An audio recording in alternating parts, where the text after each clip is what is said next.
How are we supposed to keep warm during the cold winter months that are now upon us?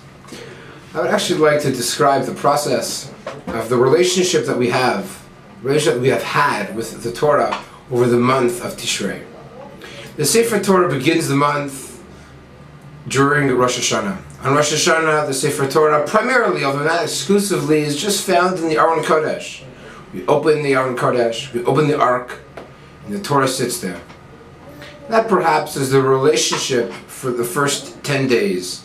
Of course, it culminates on Yom Kippur. On Yom Kippur, at the end of the service, the Ark is open the entire time for Ne'ilah. But that is all. The Ark opens, we see the Torah, and the Ark is closed. But then a few days later, our relationship with the Torah begins to heighten. Every single day of Sukkot, one Sefer Torah is brought to the middle of the congregation by the bima. And the congregants, the tzibur, circle around this Torah, more often than not, with a lulav and etrog in their hands. And then finally, on the last day of Sukkot, on Hoshana Rabbah, all the Sifrei Torah leave the Aron Kodesh, and the people this time encircle the Sifrei Torah not once, not twice, but 7 times for Hakafot.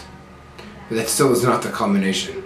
The Sefer Torah still remains in the middle, and the people around the Sefer Torah during Hakafot of Sukkot. But then the climax, Simchat Torah. On Simchat Torah, the Sifrei Torah do not just remain in the Ark, nor do they remain just by the bima, but the Sifrei Torah dance with the Jewish people. The Jewish people hold the Sefer Torah, carry the Sefer Torah, dance and sing and clap with the Sifrei Torah throughout the Chag of Simchat Torah.